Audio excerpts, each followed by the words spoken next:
What's up, everybody? Welcome back to another episode of In-Laws and Out of Bounds. I'm your host, Hagen. Sitting across from me is our other host, Emilio, and we are excited to be back. We are continuing our preview breakdown of the college football season that is ahead, and we're just excited to be here. Emilio, what do you say over there? I am absolutely fired up about today's episode. I'm fired up that we're getting close to football season. All good things. Yes, very, very much good things definitely going on. And we're going to be here breaking down the SEC and the Big Ten if we can get to it. I'm kind of worried that we're going to get like an hour in and we're not even going to be done with the SEC. So we may have to break this into two episodes. Our plan was to do SEC, Big Ten, because the Big Two conferences, and then go into the Big 12, the ACC, group of five teams. Then I guess we got to put Notre Dame in there somewhere since Notre Dame probably falls more along with the Big Ten, even though they're not truly in the conference with them. But nonetheless, we'll break it down and we'll get through all of that. And we're excited because this is going to be a big one, and it's just closer and closer each episode that we do. We're that much closer to football, that much closer to game time, kickoff, all that kind of good stuff. So America runs on Saturday, or Saturdays, I should say. And yeah, it's super exciting. So before we get started, definitely want to make sure that we shout out our sponsor, Brewster Bird Hunts. We greatly appreciate those folks over there. They've got the best guides, the best dogs, the best birds in all of Texas, not just South Texas. With all this rain that we've gotten, their sunflowers looking good. Those birds are primed and they're ready to go. Speaking of the rain, if you don't know, if you haven't been around, obviously we've had some torrential downpour that has happened, and we've had a lot of folks that have been affected by it, us personally as well, and then a lot of good friends, family, people that we really know and care about. And obviously our prayers go out to them. We, as a community, everybody's coming together, and we know we're going to grow back stronger, and we're going to do what we need to do to take care of ours. And that's just how it is. That's how we roll down here. But if you're listening to this and you're somebody that was affected by it, we're definitely thinking about you, and we'll build back stronger. So we'll go from there. And, check us out on Facebook. Check out Brewster Bird Hunts out on Facebook too, Instagram, all that. They post all their good stuff. Check us out on all social media. We'll post clips of these reels. Sometimes I'll get on there and just talk about nonsense when something big happens that we didn't potentially cover on the podcast. By the time we get to the next one, it'd just be too late to cover because that's how news works. And, the social media game, we'll do that. And then we're also still going to be doing our interviews coming up. So we've got confirmed interviews with Coach Wade Miller, the Valley Coyotes, and Coach Hank over in Sabinow. I'm going to butcher his last name. I haven't been able to work on it, so I apologize. But for you local folks that listen to us, we've had some folks talk about wanting to do some more high school stuff. We're really not going to dive into high school football week by week. I mean, we may talk about it here or there, but I think this is a different avenue for us to sharpen up on our interview skills and then also bring light to the community programs that are going on here. And we look forward to that, learning more about their program, spreading awareness to the community. Maybe if you live, you don't live in Uvalde and you want to know more about it, or vice versa, you don't live in Sabinow, Knippo, whatever, right? We, just look forward to bringing that to the light and hopefully shedding some good things on those programs as they grow. So anyways, am I missing anything, Emilio? Nope. All right. Well, cool deal. Well, let's just dive into it. So like we talked about, preview time, SEC football. That's what we're diving into first. And what we're going to do here, guys, is we're going to look at the SEC as a whole, and then we're going to break it down in alphabetical order, team by team. And we'll go through there. We're going to give the best, we'll talk about the incoming recruits, the departures that happened in the transfer portal, maybe if there was a coaching change that happened. We're going to rank them, basically a tier 1, which is a national championship contender. Tier 2 would be a college football playoff contender. And then tier 3, there could be a tier 3 and a tier 4. Tier 3 is like they're on the verge, could be a sleeping giant, I guess. And then tier 4 is like better luck next year, essentially. Because a lot of teams in the SEC, even though they may be towards the bottom of the conference, if they were in a different conference, they would be probably in that college football playoff tier, right? But that's just not how it works on all these. And that's how we're going to break it down. We'll go through there. Maybe we'll talk about the best quarterbacks, things like that. We'll see how it naturally flows and anything. Am I missing anything on our programming there for the folks? I don't think so. Okay, perfect. Well, let's just dive into it. So we talked about it on the last episode, and we mentioned the SEC and them getting back to even just playing in the national championship game. It's been 3 years since the SEC has played in a national championship game. And for the longest time, the SEC had a lot of benefits that other schools didn't have, right? As far as being able to compete, and they dominated the sport for so long. There was like a 10-year stretch or whatever that the SEC won the national title, was consistently in it. And it's no surprise that the pressure to win in the SEC is never, it's never felt bigger than it has this year, right? It feels like it's big. You have, I looked it up. So there's 9 of 16 schools have changed coaches at least once since the beginning of 2022. So there's a lot of coach overturn there. And these programs are dumping money into these, or schools are dumping money into these programs, excuse me, because they want success and they want it now, right?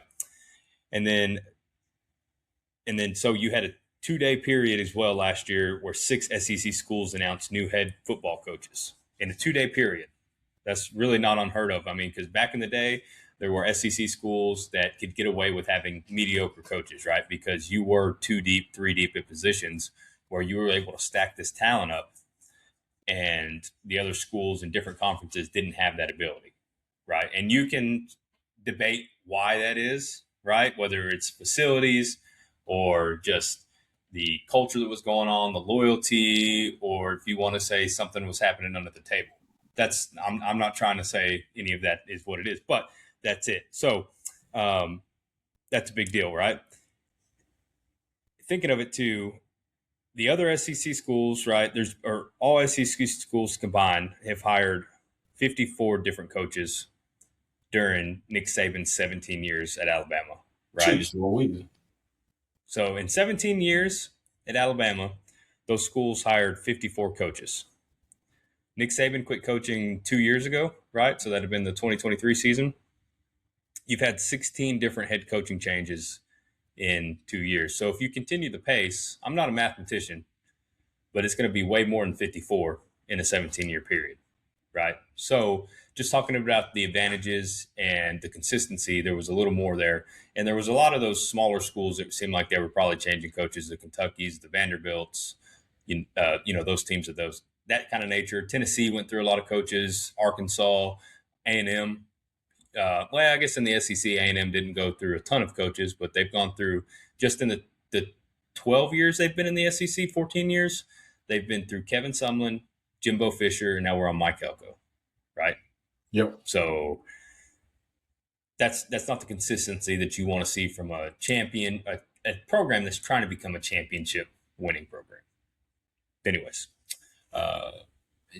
brings me to point number one, and the first team that we will be talking about here, since we're going alphabetical order, and that will be the Alabama Crimson Tide and Kalen DeBoer entering this big, crucial year 3. What do you think about that Bama team going into this year, Emilio?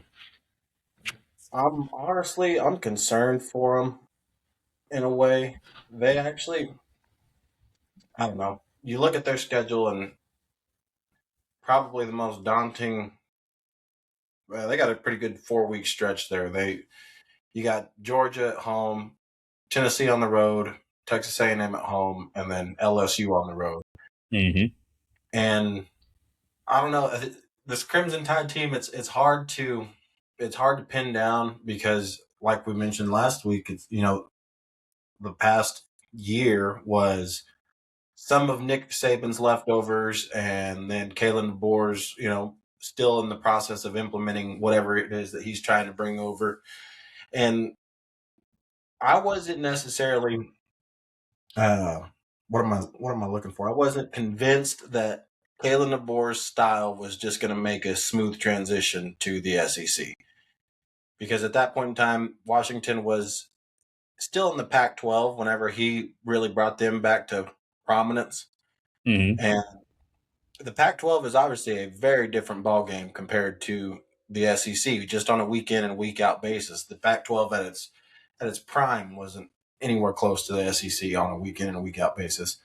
Yep. And I think there's definitely always been a level of physicality that you have to have in a team, and Nick Saban understood that better than anybody. And Kalen kind of got the shit end of the stick on when he took over because, well, now everybody's allowed. Not Mm-hmm. that Alabama was ever allowed to pay players, but I think the biggest factor in that on being able to pay players is these kids that Nick Saban used to have a stranglehold on in the South because it was regional.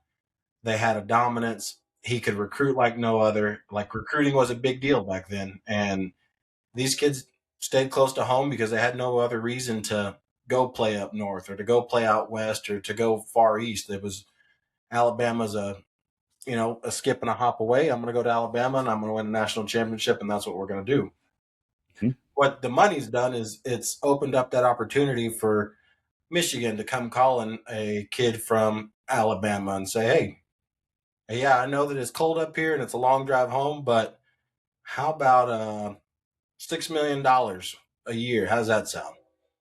And all of a sudden, this kid that comes from Podunk, Alabama, is thrilled to drive up north and go play. Yeah. So it added a factor that wasn't there before. And Kalen, I think, is just, that pipeline of recruits is not what it used to be anymore. Now it's spread out, all over the US of A, and Alabama has lost some of its aura, I guess. And towards the end of Nick Saban's time there, it was starting to lose it a little bit. Whenever Kirby took him down to the wire for a national championship, whenever Kirby and his Georgia team started to come up on the rise, you could finally feel that dominance starting to slip a little bit. Mm-hmm. And I'm just not sure that they are in a position to just reclaim it right now. Yeah. Yeah. No, 100%. I don't disagree there whatsoever. I think if you look at it, so with Kalen DeBoer, he in his 11 years coaching in total, head coach, right? He is 124 and 20 in 11 years. In his 2 years at Alabama, he is 20 and 8. So he's been there for 2 years. You take out 8 losses over 11 years, right? He had 12 and 9 total. So Kalen DeBoer is not used to losing, and that's why he was the pick for Alabama. So Right. him coming over and getting getting this job was a big deal. There was obviously definitely the concern, like you brought up, between Washington and the Pac-12 versus what the SEC brought, and it's also the expectations that are there as well. That's a huge component that I think a lot of people miss out on when looking at these things. But I hate to be negative continuously on Kalen DeBoer because last year they did go to an SEC championship game and they did win a college football playoff game as well. But in that round, like we talked about last week, they got completely embarrassed by Indiana. They got run out the building. And now, as they're coming back into this year, they're going into it without Ty Simpson, who was a first round draft pick, whether he should have been or not. When's the last time that Alabama went into a season when they were having a quarterback battle, right? Even when they had Jalen Hurts and Tua Tagovailoa on the team, they weren't going into the season. One or the other was a clear cut, Right. right? It's who was going to play and who was going to start. Now, during the season, they made switches at the time where they needed to, but that you have there. You've got Kalen Proctor and Parker Blasford, who went to the NFL. So there's huge misses off your offensive line. Ryan Williams is not the player that he was once when he was touted as this phenomenal 17-year-old player. And now he's changed numbers. He's changed names. He's Ryan Coleman Williams, trying to revive what he once was. You've got a defensive side that had lost a lot of people to the draft as well. They're going to have Yanzi Pierre that is coming back, who's an outside linebacker, and Zabin Brown, who is a cornerback, who both could have left in the transfer portal. Pierre had an opportunity at the NFL, decided to come back. They got completely embarrassed. They did go get some size in Oregon's Terrence Green, who's a 6'5", 319-pound defensive lineman. And they got USC's Devin Tompkins, who's a 6'5", 298-pound. And that was a big, part of their portal that they went and got, along with Virginia Tech's Caleb Woodson, who is an inside linebacker that they really needed some help there as well. So they have a lot of pieces that left the program. And as you pointed out, the fingerprints of Nick Saban are basically gone. You could probably go down a deep rabbit hole and find maybe one or two players here. The same with assistant coaches, but this is completely on Kalen DeBoer now. And I'm curious really how big of a leash does Kalen DeBoer truly have, right? Obviously, going to the SEC championship game, winning a college football playoff is there. Like you've done those things. Now I'm sure the expectation is win win the SEC and then win multiple college football playoff games. Like, right, the Tide and its fan base, alumni, they want to be playing for the national championship, not just celebrating winning one playoff game. Where Right. where a lot of programs would be okay with that, no, we need to be competing for it. And I worry about this team. I think Alabama is going to be one of the the biggest disappointments of this season coming up. We talked about it last week, but I just, you pointed out some of the tough schedules that they have ahead. They're going to be playing at Kentucky early in the year. And there's been a lot of times in the past where Alabama has traveled to Kentucky and they have struggled with them. Now, they may Yep. not have lost the game, but they've struggled to them. And they struggled to them with better talent on the roster than what I think they have this year. Now, I'm not saying that Kentucky's going to beat them early in the year, but it's a game that you can't just necessarily wipe off, right? And then you play Florida State, South Carolina back to back. And then you get those at home, but you don't know what Florida State's going to bring this year either. South Carolina, always a dangerous team. You get them early in the year. Sometimes they just slip up earlier in the year. They can't keep with it. You go at Mississippi State. That Georgia game, you get Georgia at Tennessee, Texas A&M, and LSU 4 weeks back to back to back. That's a really tough stretch. Now you got home road, but that's still really tough. So getting Georgia at home's huge. I think getting A&M at home's big, and I'm not saying that because I think A&M's a gauntlet of a team. Just the troubles of going to Kyle Field and playing there, especially if they put it as a night game. It's tough, and then you look at that Chattanooga team towards the end of the year. That's watch out for that as well. Wow. I'm just I had to keep it a little light. I'm sorry, but those are big things. I worry about. I do truly worry about the playmaking that is going to happen. I think the program as a whole has softened. I think they're a much softer team and program than they were once before last year.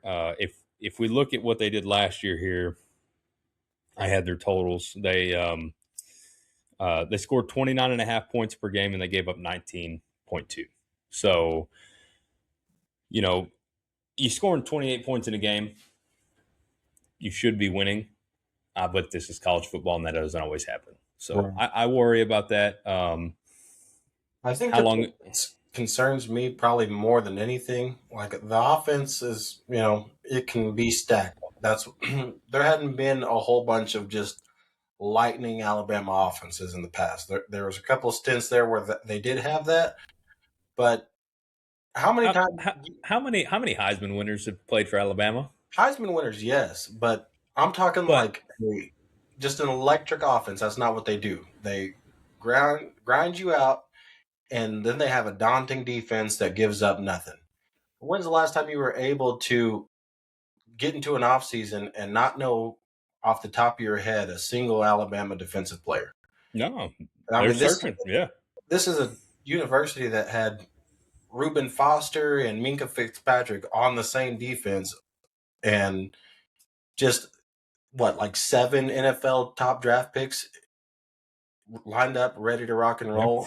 Yeah. I mean, if you look at their schedule right now in the preseason, you've got maybe 2 guys that you could point to and say those potentially could be first round draft picks. That's not normal for an Alabama team No, whatsoever, for sure. Yeah. No, I just think that I think it's going to be tough. I mean, I bring up that Florida State game again. They lost to Florida State in the opener last year, and they got embarrassed by it. Mhm. So they slipped early in the season.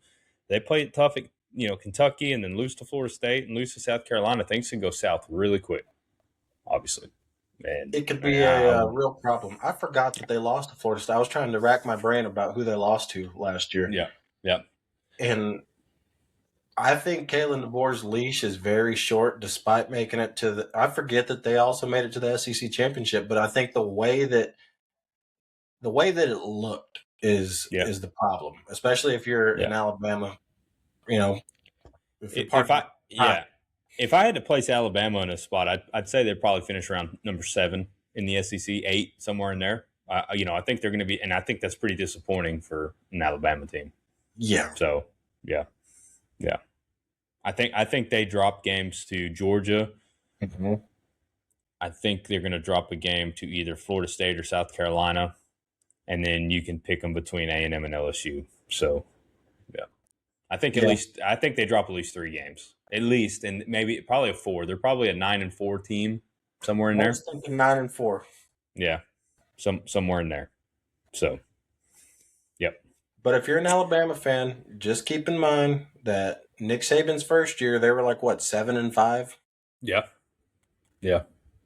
but by his third year, he was a national champion. So That Alabama program was in a completely different space when Nick Saban took over versus when Kalen DeBoer took over. So, yeah, but anyways, so yep. So there's Alabama. What tier are you putting Alabama in before we? I'm putting Alabama in.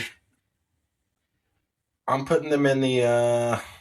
Man, I want to put them in the second tier, but I'm going to go ahead and put them in the third tier with the potential dark horses, I guess. Yeah, yeah. I I don't think have high Bama is in. expectations. Yeah, I don't have many high expectations for Bama, which is crazy. It is. They're gonna be preseason ranked in the top 25 for Oh, for sure, sure. but I think it's gonna be. Um, yeah, I think it's gonna be a disappointing season over in Tuscaloosa for sure. So, anyways, yeah. Um, let's see. So we got Arkansas next. What do you know about the Razorbacks and Mister? Who do we got? Ryan Silverfield, who's coming over from. Where did Silverfield coach? You remember? He was at not Tulane, not North Texas, not UCF. UCF. Oh no, maybe it was UCF. I think you're correct. Yeah, UCF coming over. I think that UCF or USF. One of those. One of those. it was South Florida. Yeah, it was South Florida, I believe. So, um, nonetheless, we'll look that up. Look that up. Do a little research there. We'll see. Um, Arkansas, they come in. They had a 2-10 record last year. They were 0-8 in the SEC. They had a couple close games. If you remember, they took A&M to the brink in Arkansas on that wet rainy day. They could have definitely won that game easily. They also took Ole Miss to the brink in Oh, Ole Miss. They lost to Memphis close. They lost to Tennessee really close. They lost to Auburn. Mississippi State, LSU. I mean, if you look at these games, they lost to LSU by 1 point. They lost to Mississippi State by 3 points. They lost to Auburn by 7 points. A&M by 3 points. Tennessee by 3 points. Memphis by 1.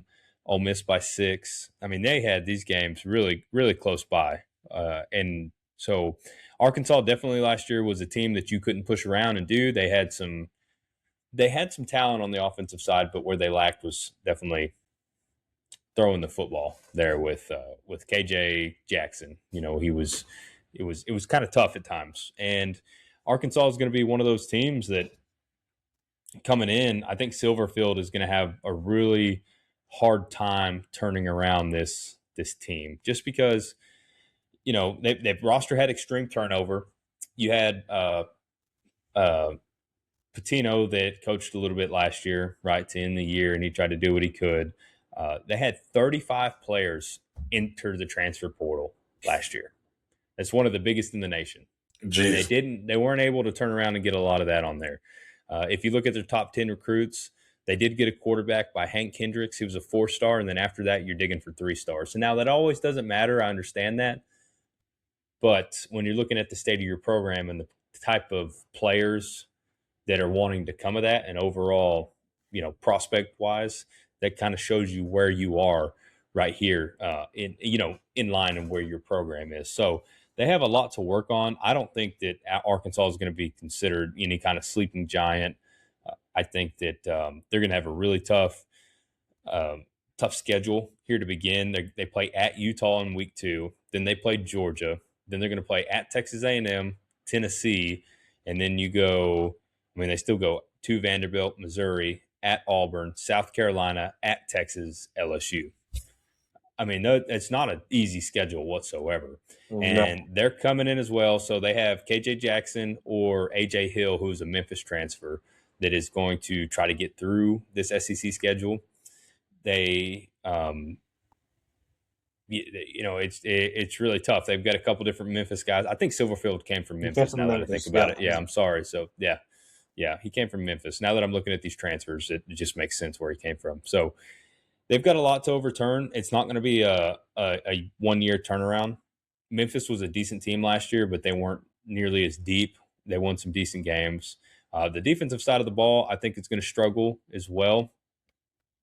And you just see the points that they gave up last year. Now, a team typically year over year, when they lose so many close one possession games, they don't lose the same amount of games next year, right? But I could see some probably slight improvement, maybe just from the overall standpoint of stability at the head coach position, that you could see this be a +3 win season for Arkansas. So essentially, be a 5-7 record, maybe get bowl eligible at 6-6, something like that, to where the Hogs are going bowling. But it's going to be tough. I think that's probably the ceiling for them. The floor is another 2-10, year. So Yeah. they'll definitely get 2-10 because they're playing. Well, I don't know. They play North Alabama. Say definitely. Yeah, they played North Alabama, so there's a win, and then Tulsa is their next weakest game. So, yeah. Yeah, I kind of see it the same way you do. I think your ceiling is a little bit higher than I'm willing to put it. I don't think they're bowl eligible. God, I think if they can find a way to beat South Carolina, Auburn, or Missouri, then I think we're looking at a 3-win season this year. Where'd this guy go? Just leaving the podcast in the middle of the podcast. I can't believe that. You think you know a guy.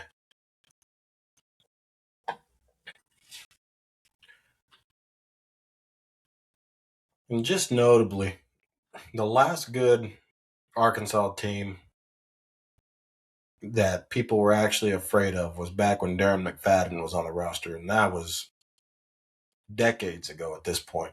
So Hagen's kind of nuts. I wouldn't put their ceiling at 6-6. There's not a rat's ass chance that these guys are making a bowl game. I mean, not that's not even a remote possibility in my mind. Just what a gauntlet of an ending to a season. From October on, I would not be surprised if they don't win a game. So hopefully for them, they beat North Alabama and they beat Tulsa, because otherwise, I don't think they have much of a prayer this season. But I could be wrong. Hagen seems to have confidence in him to win 6 games. I don't know which 6 he's thinking, but I don't see it. I just don't see it. And KJ Jackson, I believe, started half the season last year. They had Taylon Green, who is now one of the 17 quarterbacks on the Cleveland Browns roster. Taylon was electric, and then he got injured. One of those multi-purpose guys that could run, could throw the whole bit.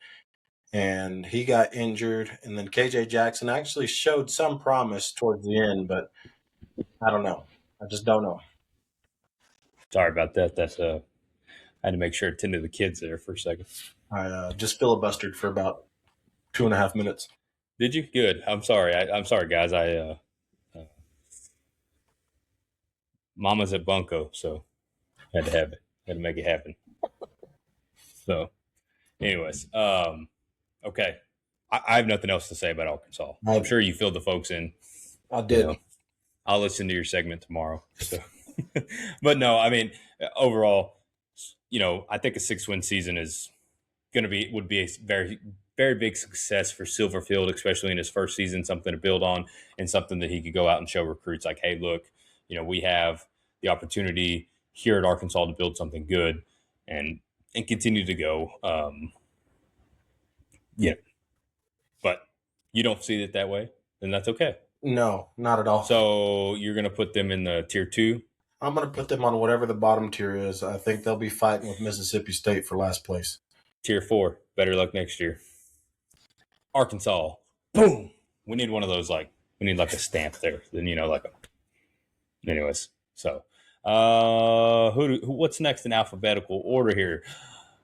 Auburn. It is the Auburn Tigers here. So the Auburn Tigers are going to be led by Alex Galosh from South Florida. There we Right? go. That's how you Golish, right? Golish, Goals. excuse me. Out of South Florida. They're coming off a 5-7 record where they were 1-7 in the SEC, they were led by Hugh Freeze, correct? And they have some uphill work to do here. Auburn hasn't finished in the top 50 in scoring since 2019, right? So they've been pretty tough. They did secure what I think if you look at most of the rankings out there, they had a top 10 transfer class here. They landed a dual threat quarterback in Byron Brown from South Florida, who's coming over with Gaulish there. But they did lose 36 total players in the portal, including Cam Coleman, who's the standout wide receiver who went to Texas, obviously. So they've got they definitely have some ground to make up here. So not only did they bring over Brown, they brought over Cole Best, who's the center, and then wide receivers Cass Nimrod, Kashawn Singleton, and Jamar Kroger, who is going to come over. And all of these guys have done well. Brown, he had 3,000 passing yards and 800 rushing yards in 2023 and 2025. He missed part of the 2024 season with a lower leg injury, but he was playing for USF, who is in what conference are they in? Are they in the Big 12? No, that's UCF that's in the Big 12. Yeah, no, USF is in Conference USA, I believe. Big difference. Yeah, big difference. Going from playing like UTEP to Georgia. It's a very big leap. Big leap, right? They were able to retain defensive coordinator DJ Durkin, and they had there. So Durkin has his All-Pro linebacker Xavier Atkins, who comes back. He was a first-team All-SEC selection. Elijah Melendez will also be there as well. And then they're going to have a safety returner in Eric Winters, Sylvester Smith, and Anquan Fegans. But they've got a lot of things that they have to come in. They did get some heavy transfers on the defensive front. Cody Seager from Arkansas State, Deshaun Womack from Ole Miss, Nate Johnson, Missouri, St. Ferrier from Appalachian State. Watch out there. Walter Mathis Jr. from LSU, and they're going to be joining a handful of guys that were already there. So looking at that, they do have a decent schedule. They're going to start off the year with Baylor, and then they're going to have a week 3 matchup against Florida. They'll go to Vanderbilt, at Tennessee. They go at Tennessee, at Georgia, LSU, Ole Miss. So they're going to be on the road 3 out of 4 weeks with the home visit, with LSU coming to their home, and then they'll go Arkansas, at Mississippi State, Samford, and at Alabama. So pretty favorable schedule there. Yeah. They're going to be tested. They're going to be tested from that October 3rd to the whole month of October, because you get at Tennessee, at Georgia, LSU, Ole Miss. So that is going to be, what is this Auburn team truly made of in the month of October? Yeah, I don't know. I think getting DJ Durkin back and keeping that the same is a big deal, especially in the SEC. And for Auburn, Byron Brown was a stud last year. Granted, it wasn't one of the group of 5 conferences, but obviously you go through a head coaching change, so that's going to come with a change of its own. Hugh Freeze, he got fired before Halloween. Wasn't he one of the Halloween cuts? I believe so. So obviously they had a lot up in the air halfway through the season, and they didn't finish with a horrible. I mean, not as horrible as it could have been record. So that shows some promise. And DJ Durkin took over after Hugh got fired. So there's a lot of familiarity with DJ Durkin being there. I don't see them being nearly as bad as Arkansas. I kind of looking at their schedule outside of that month of October. A lot of these are winnable games for them. I say that Vanderbilt, I'm not confident about Baylor, and not confident about them beating Alabama. But I could see them not losing all of those and finishing maybe 6-6 and being bowl eligible, Mm-hmm. which I think for a first year head coach coming from a smaller conference, that's a big deal because it's a sign of improvement for them. Yep. And I think that'll be huge for them moving forward. So I think there's a lot of pressure for Auburn and for Alex Golish this year because this is where you draw attention to your program. Yep. If you come out of the gates and you end up, 3-9, that's not going to go well. No, you need to be bowl eligible, and you need to be competitive in most of every game. Yeah. Right. You need to be able to show, hey, we do have the talent. We brought some folks over. Be able to sit with somebody when you're offering them $1 million and say, if you come, you'll put us over the edge. So Yeah. right. Yeah. No, I think Auburn is in that tier 4 potential to get into that tier 3 range, low end tier 3. Yeah, But I see them top tier 4. Yeah, I'm going to leave them there, top tier 4. yeah, yeah. I think that's a pretty good because Byron Brown is going to have a tough time, and you do see quarterbacks because it's college, right? If you're just a better athlete overall, you can come in and you can transition no matter what. But USF to Auburn, it's a big jump. We'll see what happens there. Auburn's always, no matter what they play like, they're always one of those teams that can upset anybody any given week, for sure. So, speaking of them, who do you think is going to do better in their first year? So, in our alphabetical order, we jump from A to F, and the F being the Florida Gators, right? Who are coming off a 4-8 regular season and a 2-6 record in the SEC. They have some higher expectations going into this year. Obviously, they've got Jaden Braw, who's going to be coming back, who's one of the top tailbacks in the SEC.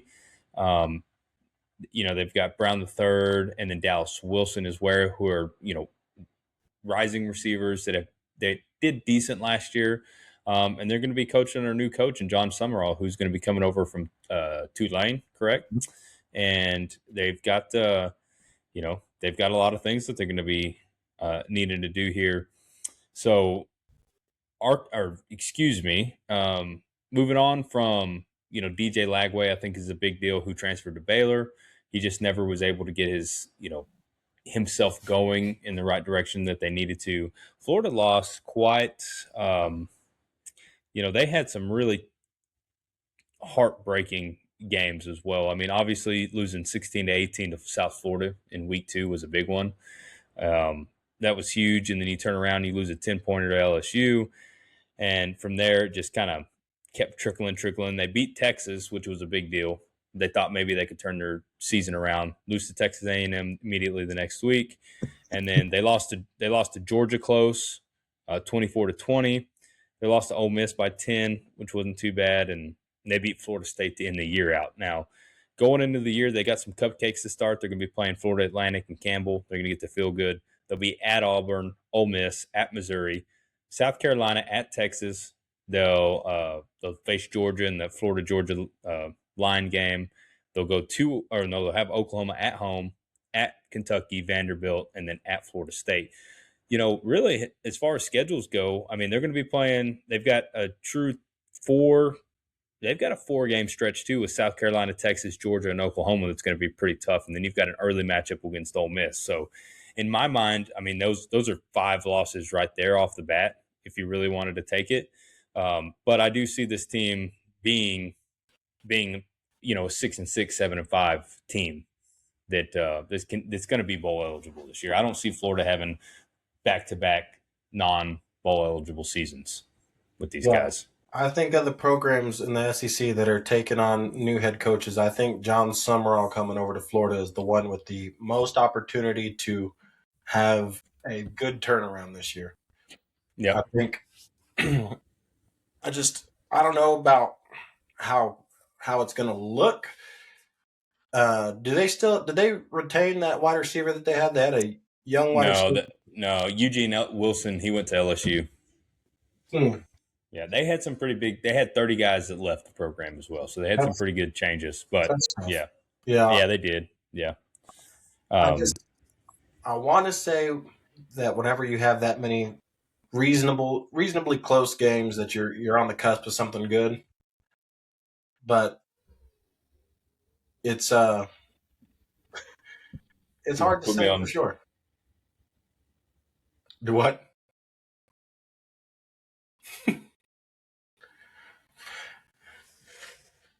Oof. But yeah, looking at this Florida schedule, it is definitely it's not the worst looking schedule for an SEC team. I mean, you have Ole Miss early, like you mentioned, and you get. I wouldn't see that South Carolina game as a bigger threat, but then you got Texas, Georgia, Oklahoma, and you're going to be in a battle there for a little bit. So, and then you round the season out with Florida State at Florida State, which is not necessarily somewhere you want to be if you're Florida. And all of that really depends on how good Florida State is, also, because a good Florida State team or even an okay Florida State team at home could be a problem for Florida. Yeah, no, 100%.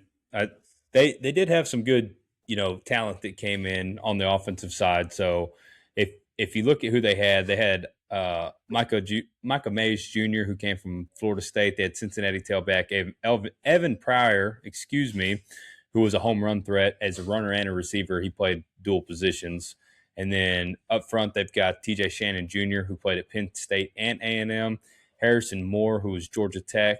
Emeka Uroga, who was Stanford. And they've got 3-year starting guard Harris, who is going to build them a good offensive line as well, right? And the defensive side, too, they are going, Miles Graham, Jaden Robinson, and Aaron Childs, Eric Drescher, Jaden Woods, Brendan Bett. They've got a lot of guys here that are going to be doing that in this 3-4 scheme. Um, yeah, and Brad White's going to be the new DC from Kentucky. So Kentucky's just had some pretty stingy defenses over the years, and hopefully they're hoping to bring that to the Swamp and continue to be that stingy team there. So I say if I'm looking at Florida here, lost Ole Miss, lost to South Carolina. Yeah, 7-5, 6-6, somewhere in there. They're going to I be think they're going to be on the verge of the tier 3, but probably tier 4. So I'm gonna say that I'll say 6-6 is their ceiling, and I'll put them in tier 4. I think that they're going from the bottom of tier 4 to the top of tier 4 in my mind. bottom to the top. There you go.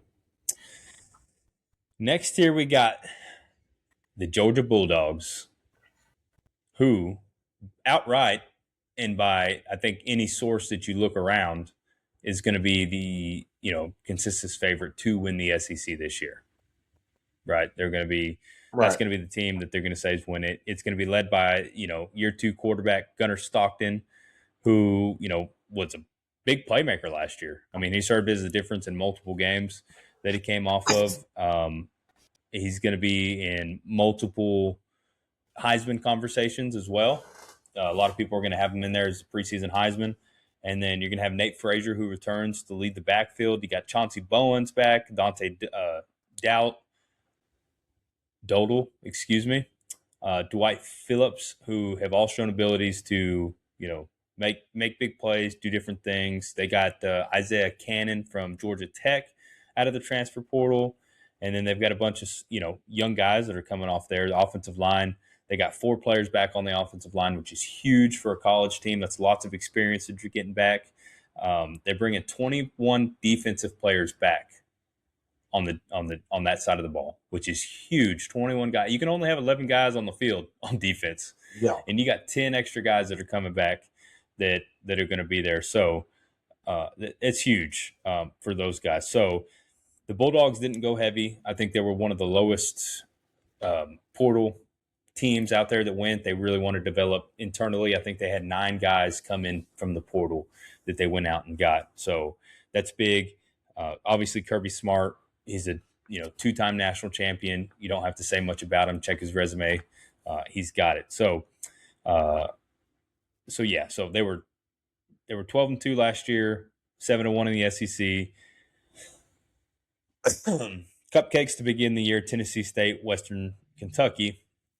Then they'll go at Arkansas, Oklahoma, Vanderbilt, at Bama, Auburn versus Florida, at Ole Miss, Missouri, at South Carolina, and then Georgia Tech to end it. So they've got the tough teams spread out in a decently favorable game. Obviously, they get Oklahoma at home in Athens, which is huge. They're going to go at Alabama in Tuscaloosa. That's never an easy one. And then they'll go to Ole Miss, which is going to be tough. And then that late visit to Columbia, South Carolina is definitely one to keep an eye out on there. But there's no reason for me to believe that Georgia isn't going to be playing in an SEC championship game again this year with the amount of talent that they brought back, and including their quarterback, their play caller from last year. That's a huge deal.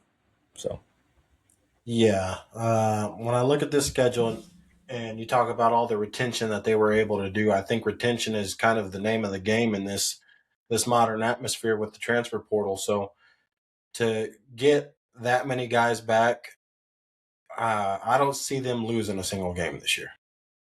Not in the regular season. It's going to be between that Oklahoma game and Ole Miss. And I mean, I guess you got 3 games there: Oklahoma, Ole Miss, and South Carolina. But really, Ole Miss and Oklahoma. You put some respect on that Sooner name. The only game I'm concerned about if I'm Georgia is Ole Miss. They're going to dog walk Oklahoma. They're going to dog walk Alabama. They're going to dog walk everybody on this list. How much money you want to bet on that Oklahoma game? I'll put $100 on it right now. $100, you got it, because there's not a rat's ass chance that John McKeer is beating Georgia. Okay, that's a very interesting take there. Okay, I mean, no, but you talk about all those guys they brought back on defense. Georgia is historically known for their daunting defense, and Kirby is one hell of a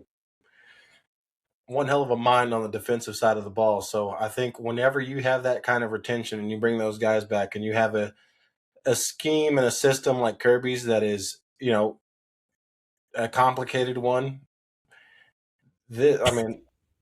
Georgia's going to be a problem. Yeah. They're going to be a big problem. Having your starting quarterback, your starting running back, and that offensive line back, huge. And then turning around and getting 21 returning defenders on defense, Georgia's going to be a problem. Georgia's going to be in the SEC championship game. I think the only question mark that is, it's not even a question mark for are they going to win the SEC, but it's more of a question mark for are they going to contend for the national championship, and that's who steps up for them at wide receiver, because they lost Zachariah Branch, who was their guy. So that's the only question mark that I could potentially see.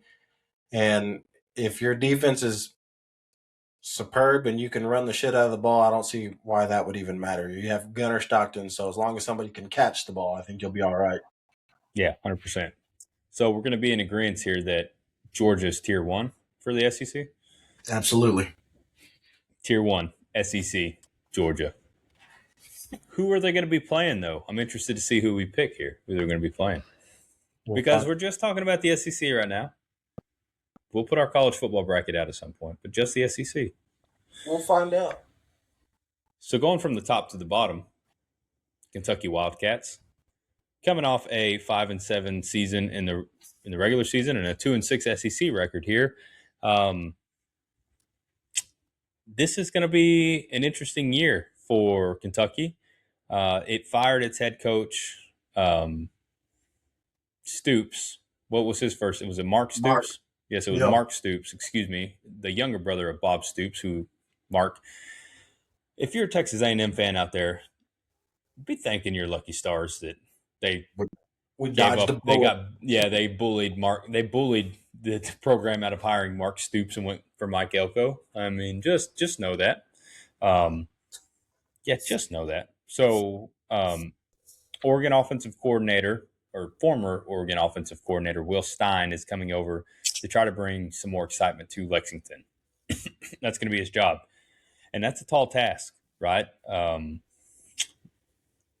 There was times last year where Kentucky, definitely was competitive. They played Ole Miss tough.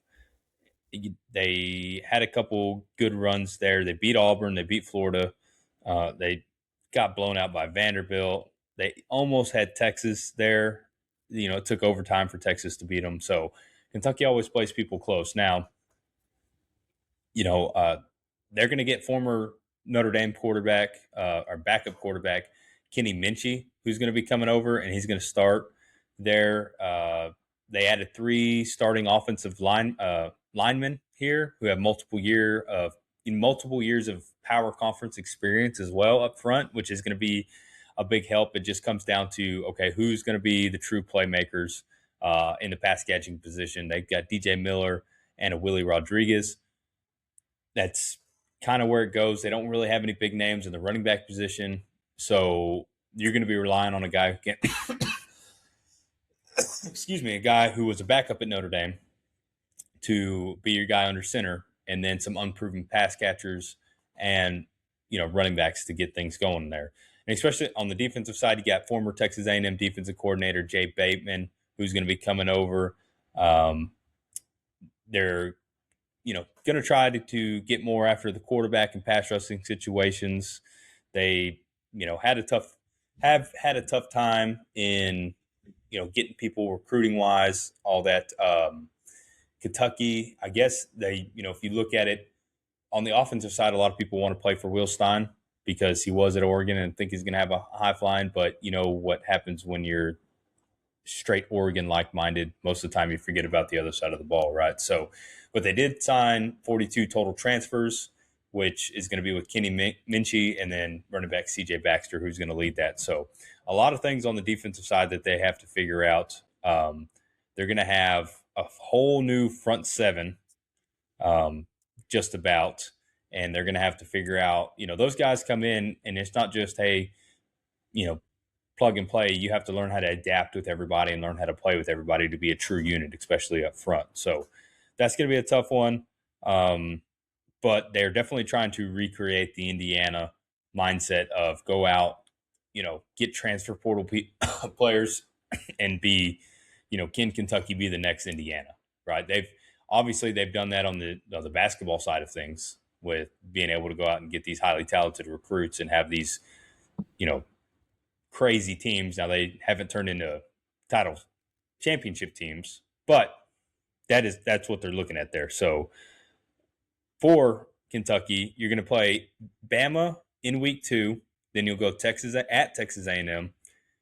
Then you'll skip a week with South Alabama. Then you go at South Carolina, LSU, at Oklahoma, Vanderbilt, at Tennessee, Florida, at Missouri, and then Louisville to end the season. So where you just looking at this? They lose to Bama, they lose to A&M, they lose to South Carolina, they lose to LSU, they lose to Oklahoma, they lose to Vanderbilt, they lose to Tennessee.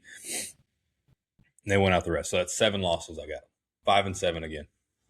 I got them going 6-6. I think they'll either beat Missouri or they'll beat South Carolina. And no, I'm changing it. You're right. 5-7. They're not going 6-6. If they go better than that, I mean, I'll be the first one to say, hey, I was wrong. But I'm going to count 7 losses there. Yeah. Bama, A&M, South Carolina, LSU, Oklahoma.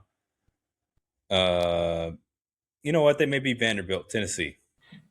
And then they'll lose to Missouri. I'm going to put a little more respect on Missouri.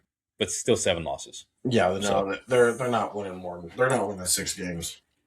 No. But I think if he can come in and win 6 games and lose in a honorable fashion, that's another program that I think could be good in a couple of years if he can get some respect. Yeah. Well, I think a lot of with the younger generation, they're going to be they're going to understand the basketball side of things with Kentucky, and then also Will Stein's only 36 years old, so I think having a younger coach in today's climate is more attractive for these young players that want to come out and do this. So, I think that if he can be competitive and they can be exciting on the offensive side of the football, then he's going to be able to attract people a little better. Um, they don't play in a huge stadium. I think that's one thing that you have to continue to look at. They only hold 61,000 people in their stadium. So when you're talking about recruits and people coming over, there's a difference in 40,000 people at some of these top tier colleges, right? Yeah. So, as silly as it may sound, it is something to think about. So what So tier do you got them in? I got them in 4. Yeah, I got them in 4 also. Yeah. Yeah. I don't think that we're going to see anything crazy out of Kentucky this year. To the most controversial team in all of college football, the LSU Tigers, led by new head coach Lane Kiffin, who departed from Ole Miss for LSU on the cusp of the college football playoff, was obviously a huge news story. Super debated if it was the right thing to do, if Ole Miss should let him continue to coach throughout the CFP. And how it was going to happen because his assistant coaches that he was taking with him were flying back and forth from Baton Rouge to help with recruiting, then flying back to Oxnard to do get ready for the football games and all this kind of stuff, all the drama that happens. Now Lane Kiffin's here, taking over for Brian Kelly and a team that went 7-6 last year, 3-5 in the SEC play. They have a ton of guys coming over. I think LSU had the number 1 overall transfer class in all of college football. So they had 40 plus transfers that they signed. On the defensive side of the ball, they got Princewell Unamalan. I can't say that, dude. I'm sorry. He's a good edge rusher. Just know that. And then offensive tackle Jordan Seaton, and then obviously quarterback Sam Levitt, who is going to be a big playmaker for the LSU Tigers coming over for Arizona State. But yeah, so Sam Levitt, he amassed more than 5,400 total yards and 46 total touchdowns in 24 games at ASU and Michigan State. So not only with that, he's going to have a bunch of unfamiliar receivers to throw to. So like you talked about with Florida, they got Eugene Wilson the third, who had 61 catches, 338 yards, 6 touchdowns in 2023. They will have the top left tackle from the portal, Jordan Seaton from Colorado. And then they've got a bunch of new running backs between Harlan Berry and then Caden Durham, who's going to be a big one. And then they've got tight end Tradez Green, who had 33 catches for 433 yards and 7 touchdowns in 2025. That is going to be big. That guy, that Tradez Green, is a 6'7" tight end. God, dog. That boy's big. He's a left tackle. That boy's big. So definitely a red zone threat, obviously. And on the defensive side of the ball, obviously Princewell Unamuna Watermelon, or however you say his name. I'm sorry. He had 9 sacks in the SEC last year. And then they got linebacker TJ Daughtery, who had an SEC best 98 tackles.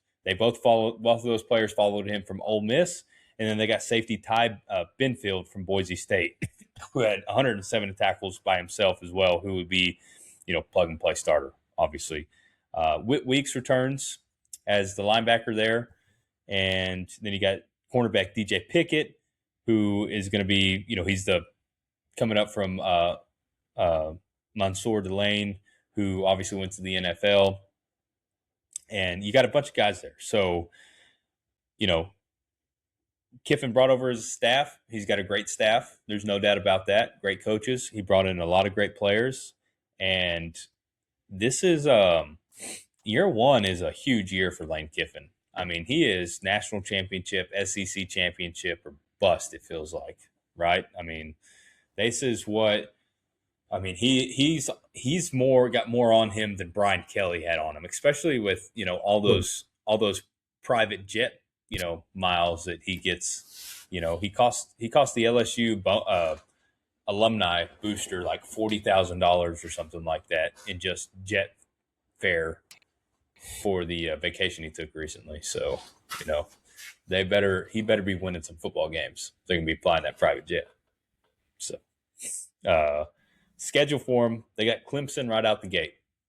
Then they go La Tech at Ole Miss, which is a game that's going to be highlighted, circled, you know, whatever for every single, you know, program, anything. How much you want to bet that game days at that there in Oxford? $100. You want to bet $100? Yeah, yeah. What Pat McAfee's opening statement on that? That's going to be a must watch for sure Oh, when for he opens sure. that show. But after being at Ole Miss, they're going to travel to College Station to take on A&M. Then they'll get McNeese State at Kentucky, Mississippi State at Auburn, Alabama, Texas at Tennessee, and then at Arkansas. Honestly, the schedule is not a terrible one for LSU and Lane Kiffin in the first year. You don't know what you're going to get in Clemson. No matter what Dabo Swinney says about how much they're back or they're going to be fine, Clemson has been a very up and down program for the last 2-3 years, and Clemson just may be another name on a schedule from now on that until somebody gets Dabo out of there and they get back to playing Clemson football. At Ole Miss, that's going to be a huge one. There's going to be a ton of emotion there. Both teams are very, skilled. And obviously on the Ole Miss side, we'll talk about it. You still got Trinidad Chambliss and Kwan Lacey who are going to feel a type of way that want to make things happen. So be an interesting game. LSU A&M is always competitive. And then, at Tennessee, playing Texas. Texas is no slouch. So the potential for LSU here to lose 4 or 5 games is not out of the realm whatsoever. For me, I think LSU is probably, man, they're a bottom tier 2 team, to be honest with you. They have a ton of talent, so maybe they're higher tier 2. Maybe I'm being silly, but I think Texas is better equipped than them. I think they have more talent. They probably beat Ole Miss. Yeah, I mean, I think LSU may be a 2-3 loss team. So maybe they're tier 2 and they're solid tier 2 in that top tier 2. Yeah. I think they're a 2-loss team, and I don't know where those. It's either they're going to lose to Texas, I think, and it's either going to be Ole Miss or Texas A&M that loses to them. So, and the other is going to beat them. So I think they lose 2 games. Yeah, I agree. They're a tier 2 team. I could quickly change my mind after the month of September and move them up to a tier 1 team, depending on how it looks when it comes out. Obviously, the biggest question mark for me is how all of this transition is going to look, because you're not just bringing in a new coach, you're bringing in a boatload of new players, and it's an entirely new system. So maybe it'll be a smooth, easy transition for everybody, but I feel like there's going to be kinks to work out, and you have a relatively tough, starting schedule. So with Ole Miss and Texas A&M being within the first month of the season, that doesn't bode well for a team that's trying to implement everything brand new. But Yep. I could see them hitting their stride, after that, and then being a problem from then on out. If Um, yeah. I'm on the Go ahead. fence on if they're going to. I don't know. Part of me wants to say they're going to be a playoff team. The other part says no. There's so much uncertainty, but I think that if you look at Lane Kiffin had the last 3 years, he had double-digit wins at Ole Miss, right?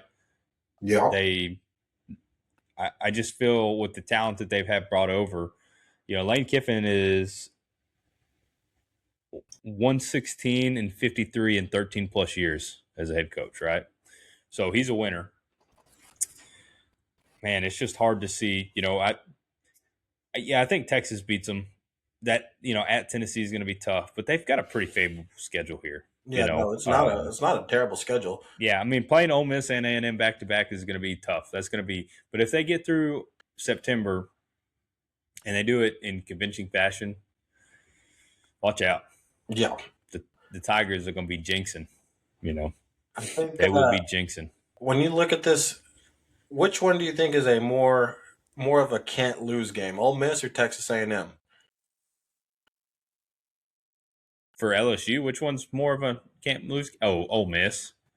Ole Miss. I think that it's gonna that is gonna work out favorable for A&M, because if LSU goes into Ole Miss and they win, especially, they're gonna put so much effort and energy into that game that I think they'll be just mentally, exhausted or done by the time it comes around there. Just because, you know, everybody's going to want to play hard for Lane Kiffin. So that whole team is, and I think Lane's going to be thinking about it so much, and all the hype that builds up to it. It'll probably be a night game, and all the big theatrical, all the the drones and all that kind of Yeah. bullshit and all that. It's going to be this whole huge spectacular thing and all this stuff, and it's going to be this whole huge build up all week. They're looking over. They're already looking at that game, week 3. Oh yeah. Yeah, everybody's looking at it. I mean, so I think just the time that they have from now to then, where they're spending all this, all this effort, it's just, yeah. So, Yeah. mm-hmm. I don't know, man. I on my paper I put potentially the new Indiana LSU question mark. So I had a lot of confidence before we started, and then I got to thinking about it more about all of the change that they have, and that's the only thing that leaves me on the fence about being solid in that. Yeah. No, I say, I think they're a 2-loss team, 3-loss team. I think they'll be okay. I think LSU will be back. So I have no reason to truly doubt Lane Kiffin. Now, that doesn't mean I like him necessarily, but I don't have a reason. That's cool, man. So, is he? Yeah. I don't know. Maybe he is. Man, we better get to going if we're going to do Big Ten tonight. I think that's off the table at this point. Are you sure? Just turn this into a 4-hour podcast, man. Who we got next? We got Mississippi State Bulldogs here. Doesn't need to spend much time here. Mississippi State, they're also coming back. They've got Jeff Libby, who is still their coach. He's 7-18 in 2 years at the school. They had some promising times last year where they took Texas to OT. They thought they were going to be able to do some things towards the end, but they're coming off a 5-8 record, 1-7 in the SEC. They weren't super competitive in a lot of games here, especially towards the end of the year. Lost by 20 to Ole Miss, lost by 22 to Missouri, lost by 19 to Ole Miss. Excuse me. They lost by 20 to Georgia, 22 to Missouri, 19 to Ole Miss, and then they lost to Wake Forest in the bowl game by, 14 points, 2 touchdowns. So definitely trended in the wrong direction after starting the season off 4-0 with wins over Southern Miss, Arizona State, Alcorn, and Northern Illinois. So started off hot, and then it went south real quick. Yeah. So, yeah. After week 2, they have a pretty nasty stretch of games. Yep. They go to South Carolina, and then they got Missouri at home, Alabama at home. They go to LSU. They got Oklahoma at home. Then they go to Texas. They got Vanderbilt at home, and then they got Auburn at home. Boy, I feel for the Bulldogs. They're going to be looking for a new head coach next year. And I like their head coach. He's a homegrown guy. He's seems like a nice guy, trying to do the right thing, but it's unfortunately, I think you're right. I think they're going to be looking for a new coach. Yeah, I mean they do have Kamario Tyler, who's the highest rated quarterback recruit in program history, and he did he flashed last season. He did some okay things. They'll have Fluff Bothwell, who'll be looking for a fully healthy year here, but there's just so much There's just so much to be done here. The wide receiver room, they need to find some kind of depth there. They don't really have any names that stick out on the defensive side. It's been a huge struggling block for them over the years. I think if you just look at how many points they've given up over the past ones, the past year they gave up 41 to Tennessee, 31 to A&M, 45 to Texas. Even though they won against Arkansas, they gave up 35, 41 to Georgia, 49 to Missouri, 38 to Ole Miss, and then 43 to Wake Forest. That's That's a just lot of points. that's a lot of points that they're giving up there. Jeez. And yeah, so it's been really tough. They lost 34 players in the portal as well. So they're, it's not necessarily like they're, able to retain their guys. So they were averaging 26 points allowed last year, even though some of those were higher. I mean, you go to the, front part of the schedule where they were playing some easier teams, those numbers dip down, how you balance it off. And they were only averaging 23.6 points a game. So huge difference there in those two aspects. Being able to find playmakers on both sides of the ball to help you is going to be a real challenge. And I don't think it's something that Mississippi State is going to be able to do. And sometimes as a coach, when you get into those losing situations, it may just be best for you to move on, find that next coordinator spot to where you can get a new head coach job and move on. So, yeah, it's a tough one. Tough one for Mississippi State there. Tier 4,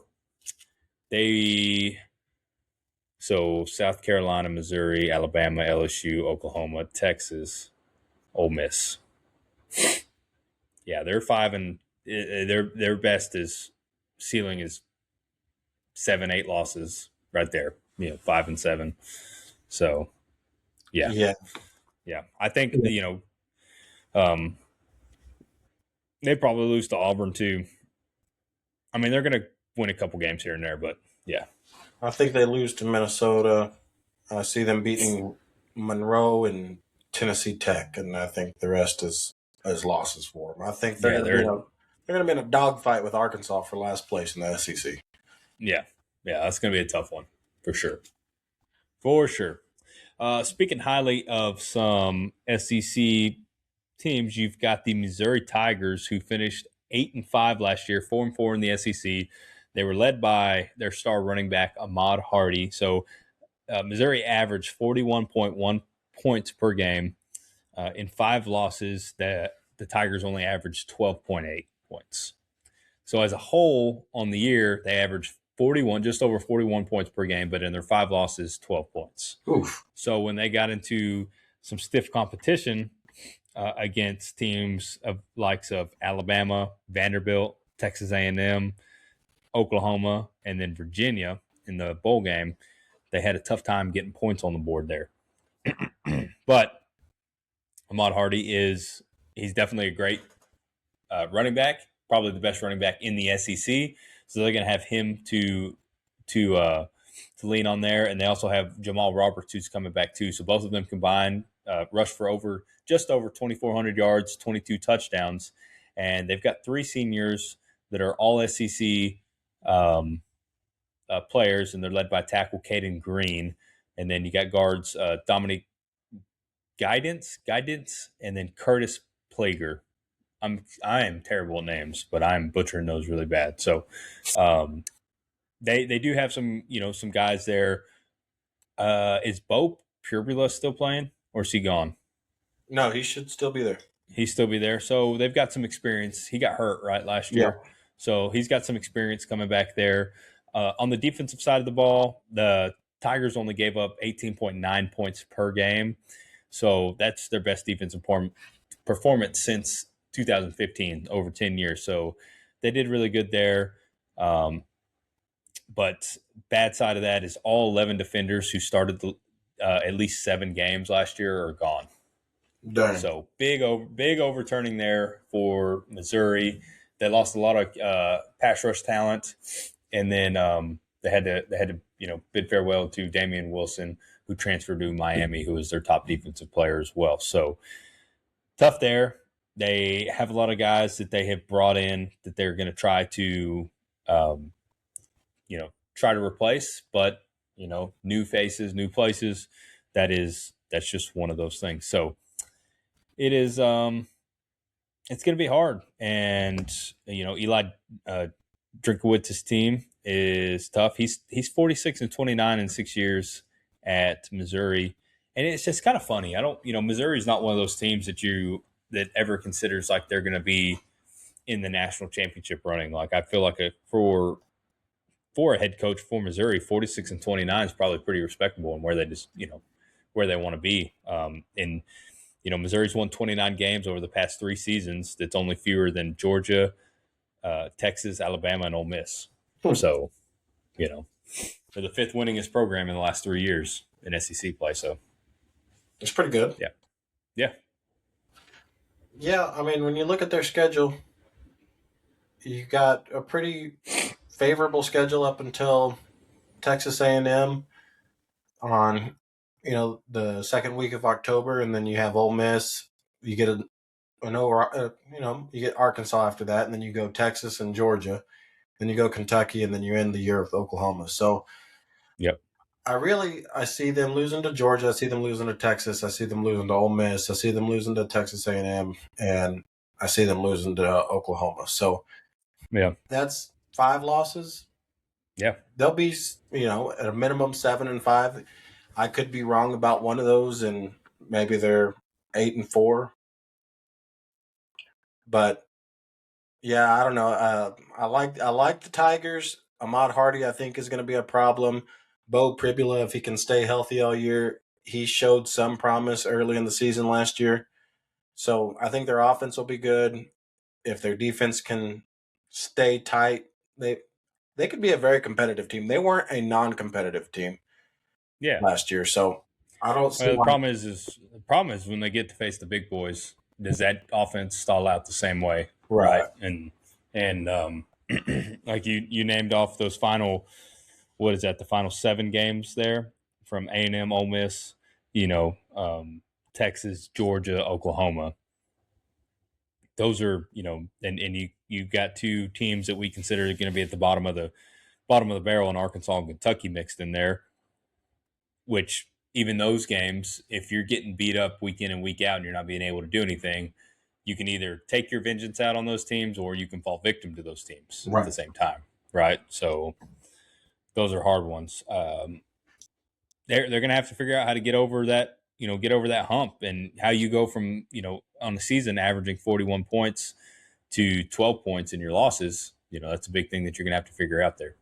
So, yep. I don't know. concur. Tier three Tier for three. me, because I believe in Ahmad Hardy. I still think he's going to run hard and he's going to do well. Bo Pribula is a dark horse for what's going to happen with him, but tier 3 is a solid place for for Missouri. That 7-8 wins right there. I think it's only fair that we tell our listeners too that you are a little bit biased towards Missouri because your favorite player of all time went to school there. Who? Michael Sam. Look, this is a PG show, but you're a son of a bitch. You know that.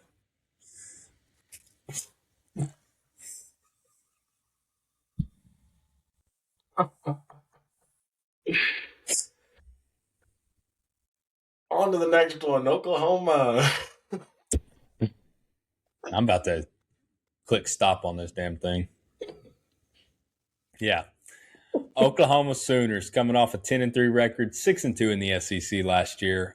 Coming back, going to be led by John Mateer, who was had a little bit of an injury riddled season. He had two tapes in the beginning of the season versus the end of the season. They were definitely led by that stellar defense that allowed 15.5 points a game and only 272 yards a game, and that carried them through the college football playoffs to the playoffs. And they're losing a couple guys there that are going to really be tough and pivotal players, but they've got leading tackler Kip Lewis, their linebacker back, and then sacks leader Taylor Wynn at defensive end back as well. So they've got the Bowen brothers, Peyton and Eli, are back in the secondary. That's kind of funny, right? Peyton and Eli, except it's not Manning.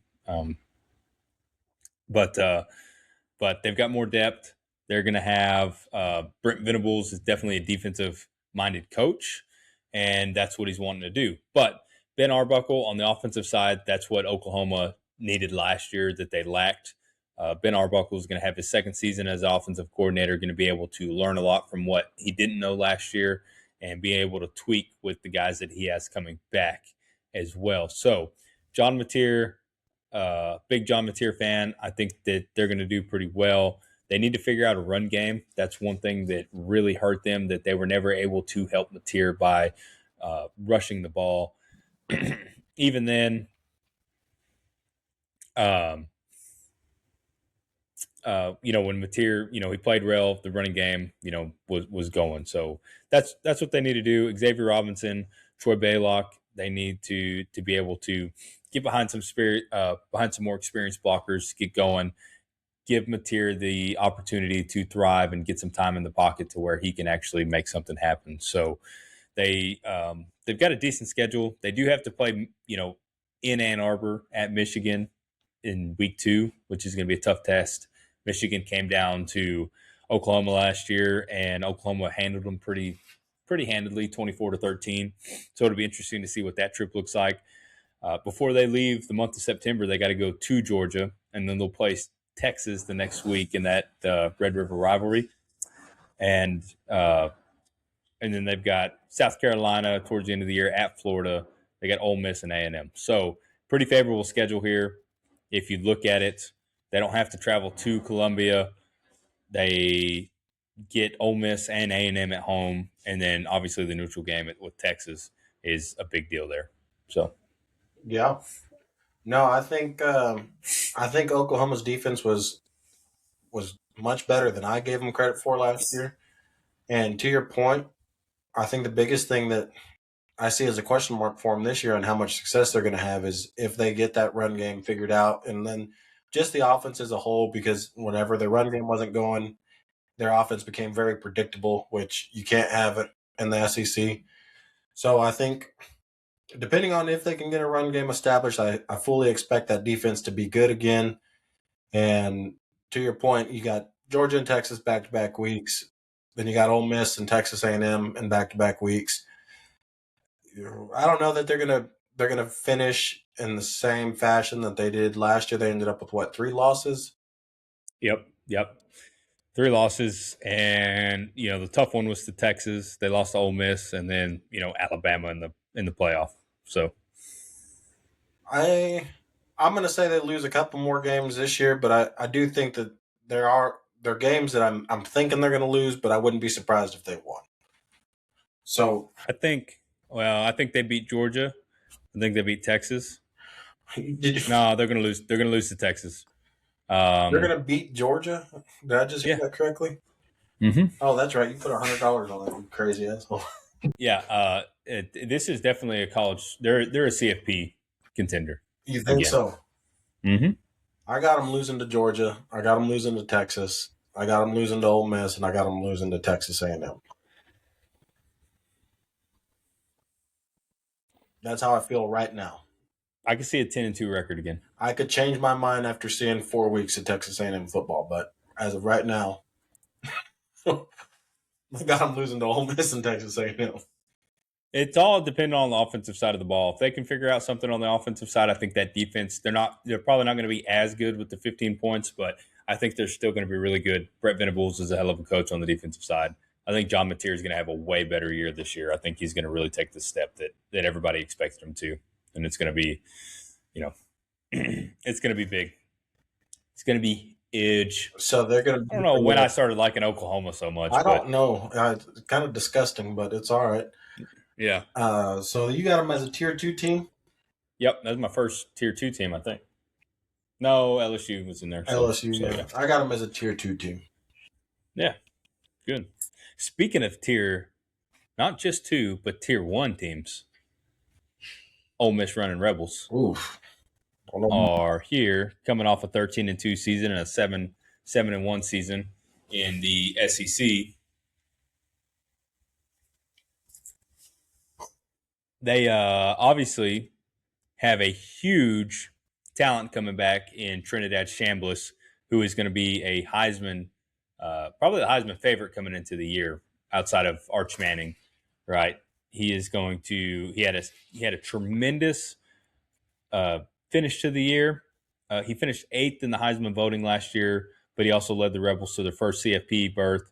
He was 10th nationally with 297 yards of total offense per game. And then he's going to have one of the best running backs in the Doak Walker Award finalists, Kawan Lacey, who ran for 1,567 yards and 24 touchdowns. So that is going to be huge. Now, they did lose Princewell to LSU on the defensive side of the ball, but they were able to keep a lot of guys there, surprisingly. So they ranked number 2 nationally in transfer portals. They were able to, really have a great retention. They only lost 8 guys in in the uh, in the departure while they were able to get a lot of talent in, which is, that's a huge testament to Pete Golding and his staff to be able to keep those guys and to keep them going. So you've got Centrinian, I've probably said that terrible, Perkins, who returns. He had 179 tackles, 32 tackles for a loss, and 18 and a half sacks in his career for Ole Miss. You got Antonio Kite, Jalen Braxton, who's going to be on the defensive backside. And then you've got some highly touted transfers in Edwin Joseph from Florida State and Jalen Crawford from Auburn, who are going to be over. And, Will Elkos, who was the Sugar Bowl defensive MVP, he finished with 11 tackles for loss, 5 sacks. And then Cam Franklin, who had 9 tackles for loss and 5 sacks as well. So Ole Miss looking like they're going to be able to, potentially run the table again. Obviously, when you have a quarterback as talented as Trinidad Chambliss, who has that extra year under his belt, is going to be huge. I think that when you look at their schedule, they start off the year with Louisville, go to Charlotte, or they play Charlotte, excuse me. Then they have LSU at home, at Florida, at Vanderbilt, Missouri, at Texas, Auburn, Georgia at home, then go to Oklahoma, then Wofford, and then Mississippi State. That's huge. I think, obviously Georgia, you can't back them down. Texas, Oklahoma, and LSU. You've got 4 legitimate games there that it's like, okay, this is going to prove the Rebel season and if they're going to be college football, national title, contenders. I don't necessarily know if I think they're number 1. I think they're number 2 where they're going to be playoff team. But yeah. Yeah, man, did we ever figure out, did Ole Miss retain their offensive coordinator? Oh, he's consulting with the public. What the public say about Ole Miss retaining their offensive coordinator?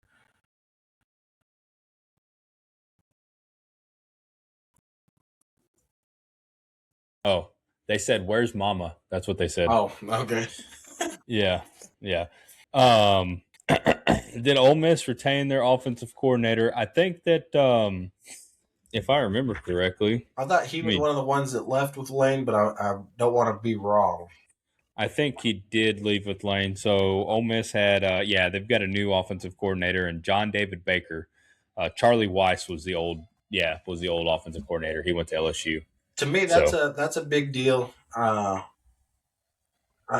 know that they're bringing back obviously a Heisman candidate, and Kawan Lacey is an absolute stud. But I think bringing in a new offensive coordinator could pose some problems. But they have, like you mentioned, a pretty favorable schedule to get that figured out. So I don't know. This is a tough one. I want to be high on the Rebels because I think if their defense is coming back, and obviously Pete Golding is a defensive guy, then you have some stability there and you have familiar faces on the offensive side of the ball. But just having a different play caller seems like it might be a big deal to me. But I don't know. I see them losing to Georgia, and I see them for sure losing to Texas. So the rest of the way, I don't see why they could not be in the CFP again. Maybe going in with 2 losses. And I wouldn't be surprised. I'm not necessarily saying that the Texas one, I'm not circling as a for sure loss. I just, at face value, I think they lose that one. So I think traveling to Austin makes it tougher. And then Georgia is no slouch anywhere. And then at Oklahoma and Norman, man, you can't turn that one away. I know you keep wanting to turn the Rebels, but I mean the Sooners, excuse me, but that's a tough one. Yeah. You know, It being in Norman, I think, is what makes that one a little bit more interesting. yeah, and those guys can get after the quarterback, so it's tough. But I do think But Ole Miss they're a tier 2 team for me. yeah, give me 2 losses for Ole Miss, and they're a tier 2 team for sure. Yep, yep, yep. South Carolina Gamecocks, somebody that we have talked about a lot as being potential upset. They 4-8 record last year, 1-7 in SEC play. Lenore Sellers is back for another go around here. Obviously, a lot's going to ride on him and what he's going to be able to do. He's got a new coordinator in Kendall Briles, and they've got a rebuilt running back room. The offensive line is going to be a big concern because they lost a lot of guys then as well. And then on the defensive side, they had a great defensive last year.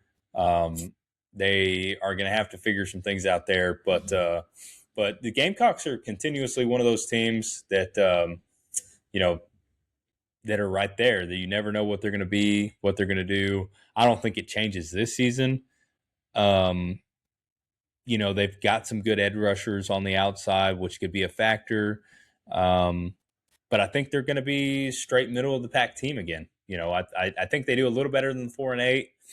You look at their schedule: Kent State, Townsend, Mississippi State, at Alabama, Kentucky, at Florida, Tennessee, at Oklahoma, Texas A&M, at Arkansas, then Georgia, and at Clemson.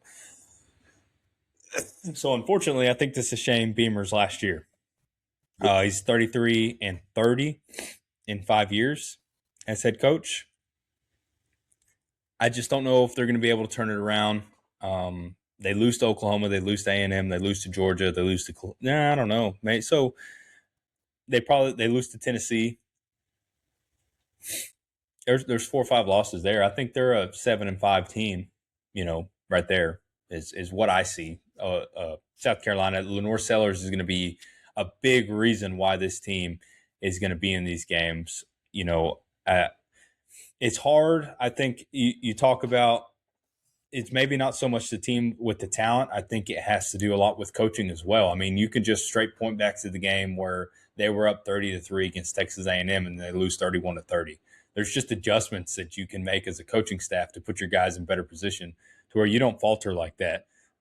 Now, at that stretch, at that moment, the last win in the November 15th went all the way back to September 27th when they won for the last time. But they were in a lot of close games there, and they had the opportunity to beat Alabama last year at one point. They kind of kept the game in the game early with Ole Miss, and then you have A&M completely, discombobulated, and lose it like that is just yeah. I don't know where you go, and I think it's a culture thing. I think it's a mentality thing, but I think that they do have a lot of talent to where they can be, bowl eligible this year. I just don't know if it's going to be enough to save Shane Beamer's job. So, Yeah, I agree. There's a lot of volatility with this team, just even in the last 3 years, and just so much volatility just within a season. And I think the biggest question mark, obviously, is on how well or how bad they're going to do is going to be on where Lenora Sellers comes in this year. Is it going to be the guy that ended the season 2 years ago on an absolute heater and was tearing everybody up? Or is it going to be the guy that came back in last year and let everybody down? yeah. He started off very, very slow and very, very shaky early on last season, and it was pretty much a downhill battle from there. So I don't know that I'm not convinced yet that he's gonna just turn the tide based on how bad it looked last year. But he showed so much promise in that 8 game heater that they went on. Like we were talking about them being a playoff team that year, and the expectations were absolutely huge the following year, and he fell off a cliff. But obviously, there's some talent there. So I don't know. I think Yeah. I'm in agreement too that if this season is another 7-5, that Shane's probably looking for another job. But I could see it being either 7-5 or another 3-loss team. Yeah. Yeah. Tier 3, dark horse. Tier 3 dark horse for sure. Yeah. Yeah. Middle of the pack, tier 3 for me. They're just such a physical team. Yeah, they are. I don't think that Beamer can make the right changes schematically to help them succeed. Did they get You a new know, offensive coordinator, or am I dreaming that? they did get a new offensive coordinator in yeah, it's Kendall Browse, like I said. Oh yeah. Yeah, from TCU. So Well, he was Baylor and then TCU and then yeah. it'll be interesting, I think. Ask Tom Hoagie about Kendall Browse and what he thinks.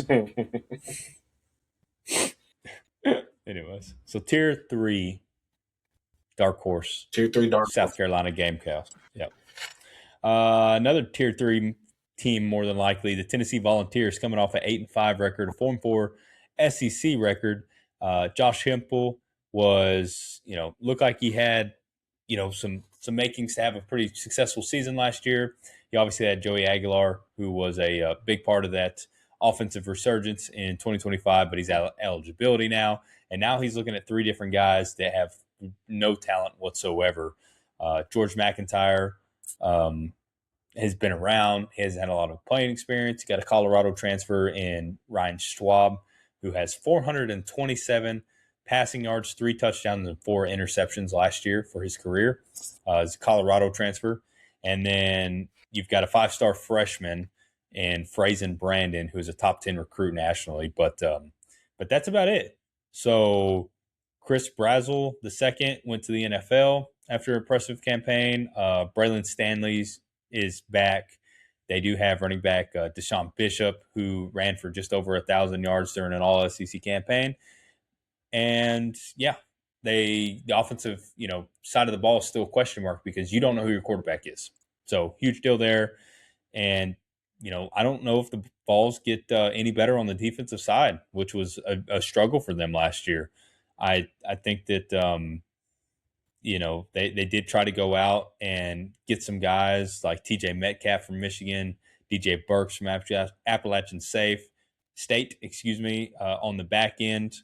Amari Campbell from Penn State was a big one, but I just don't know if that's enough to turn this Tennessee team around. And Tennessee's a school again that wants to be winning, but they're just a football school that can never consistently stay successful. So Josh Hempel, he has had success at Tennessee. He's 45-20 in 5 years there. Uh, I just foresee with this schedule, they got Furman, then they go at Georgia Tech, Kennesaw State, and then you go Texas at home, Auburn at home, at Arkansas, Alabama at home, at South Carolina, Kentucky, at Texas A&M, LSU at home, and then Vanderbilt. So for the most part, pretty, easy schedule. I could, they're going to lose to Texas. More than likely, they lose to Alabama. That South Carolina game is one of those that don't necessarily think they win. You've got A&M there, and you got LSU. So 5 easy games that it's like, okay, these could easily go the wrong way that you want them to. So 7-6, 8-5 again, kind of where I see Tennessee. The quarterback situation really worries me with where they're going to be because you have no idea what you're going to get. And if you get on that quarterback carousel where you're trying a different quarterback every week, you're going to be in trouble big time quick. So, yeah. Yeah, I mean, I think that it's obvious that that's the problem with Tennessee is they score a bunch of points, or historically have scored a bunch of points, which has won them games, and not being able to stop anybody is what lost them games. But now you have a question mark on, are you going to be able to score a bunch of points because you don't know who your quarterback is. I think best case scenario is they go with that highly touted freshman quarterback because Yep. you don't know what you don't know. Maybe he goes out there and brings some electricity to them, brings some juice to them, and they're able to continue to score a bunch of points and not stop anybody. But Yeah. I'm of the same mindset. This is another 7-5, maybe 8-4 season for them, and they just they don't have the roster makeup to just be to make that jump into the tier 2 or tier 1 team. To me, they're no slouch. You better bring your A game for them. They will beat you if you're not prepared, but if you come in with a plan and you come in prepared to stop an offense that's going to try to score as much as possible, then I don't see any of those 5 games that you mentioned being a problem for those teams. So Yeah, yeah. I want this Tennessee team to be good. I don't dislike this Tennessee team. Piss on them. Piss on them. They're what the Sooners are to you, to me. Tier 3. Take that orange and take it elsewhere. But they better not beat Texas A&M because that'll piss me off and make It's me just drop them. not we don't want the orange. We like the crimson, right, Landon? Oh my god! Speaking of orange, and which one's the real TU, UT, whatever, the Texas Longhorns, right? Mm-hmm. Highly touted. We talked about them quite a bit, more than I like to last show.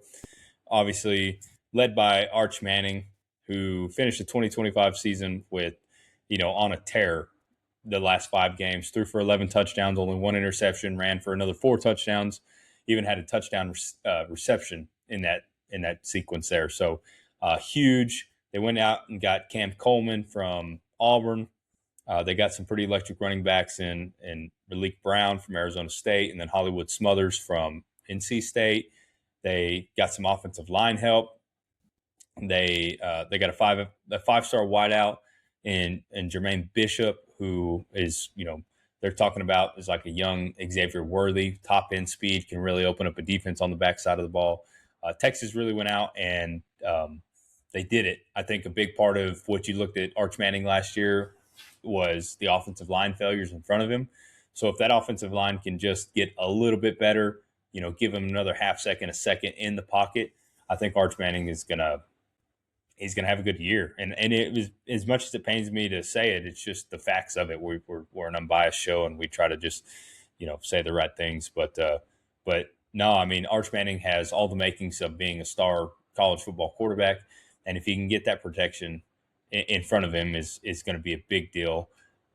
So that's big. On the defensive side, getting Will Muschamp back as defensive coordinator is huge. I mean, Will Muschamp can coach a defense, right? Especially if you give him the athletes too. He won a national championship with Texas as defensive coordinator back in 2005. He didn't have an ungodly amount of just crazy talent then. He's probably got way more talent now, but that's going to be a huge deal there. He was with Kirby Smith Smart for a long time at Georgia too. So they're going to be bringing over some different things from that aspect that they've got. You've got Anthony Smith and Geronimo McDonald, who led the team in tackles and interceptions last year, is going to be back. But yeah, I think Texas is going to get better defensively as well, which is unfortunate. So it'll be interesting that week 2 trip, or they don't have to take the trip to Ohio State. They did last year. Ohio State has to take a week 2 trip to Austin. That's going to be a big one. They're going to face the oldest team in college football in UTSA. Watch out for there. But, they got to travel to Tennessee, which you were high on Tennessee as well. It's going to be the game of who's the real UT. And then you play Oklahoma. You have Florida at home. You have Ole Miss at home. You have Mississippi State at home, right? So for the whole month of October, they don't have to leave the state of Texas. That's big. Yeah. And then you go at Missouri, at LSU, Arkansas, at A&M to end the year. So it's not necessarily an easy schedule. I do think that for the most part, they probably come pretty close to running the gauntlet. I think that a 2-loss team here. Ole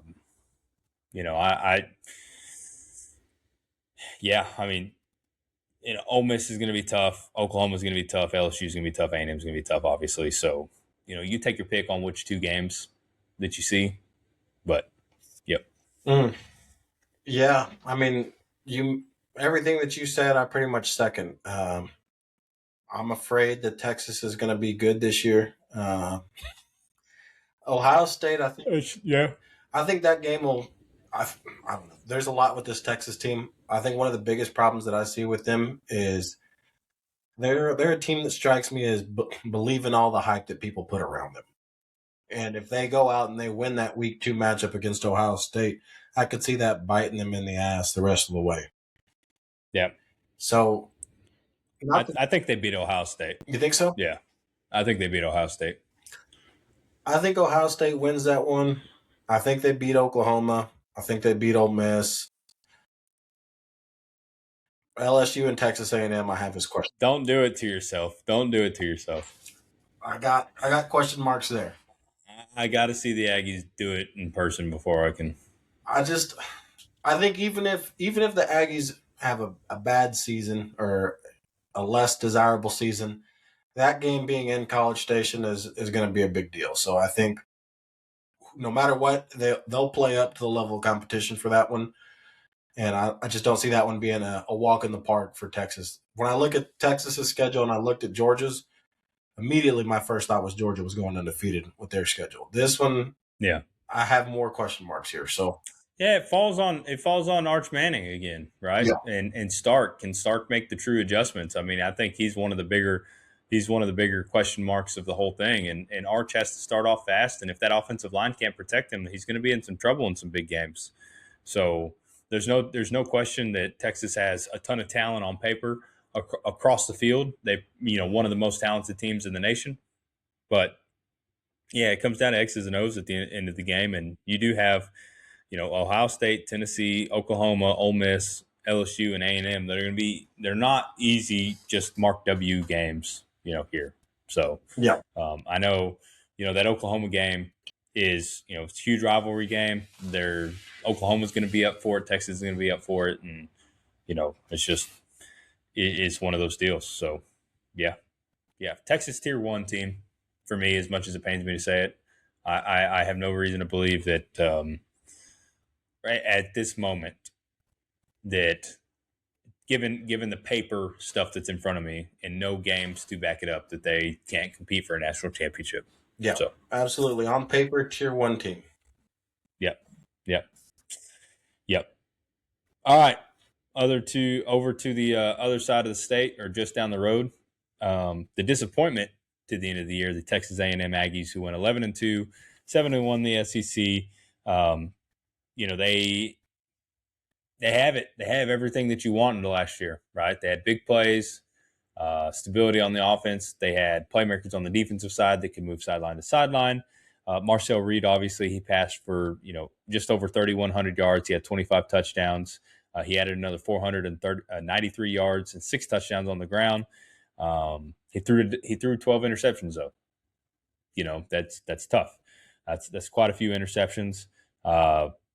Going to the end of the year and really struggling and having those 2 back-to-back losses for Texas and Miami, that wasn't good. You do have a new offensive coordinator in Holloman Wiggins, who's back, and then you have the quarterbacks coach and Joey Lynch as well. They're going to be trying to help booster Reed, right? Maybe it'd be better of getting Colin Klein out of there and getting some guys that actually know something about throwing the football a little more than Colin Klein. Maybe that could help Marcel Reed. But unfortunately, with where I am, I just don't know how much faith I have in Marcel Reed. You are going to have Ruben Owens, who's going to be coming back, which is going to be huge. Mario Craver coming back is going to be huge. Obviously, you lose Casey Concepcion to the NFL, which is going to be big. But you do have Bethel Roman, who's back, which he emerged big time in some big moments at the end of the year. They went out and they got Isaiah Horton from Alabama. He's a 6'4" wide receiver, right? And he's going to be big for those 50-50 balls that we didn't have before that. So huge there.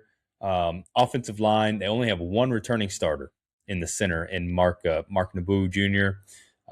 But we did get 4 transfers from SEC with SEC starting experience.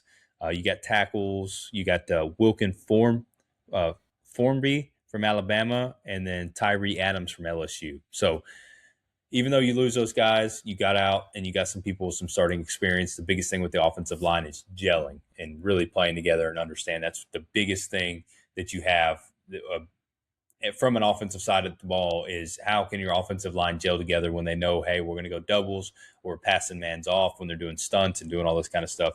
That's huge. Defensive side of the ball, you've got Ratcliffe that's back, you got Brooks that's back, and you've got Ricks on the secondary, right? So they were third in the SEC in passing defense last season. So having those guys back is going to be huge when it comes to sacking the ball. Obviously, Cassius Howell's gone.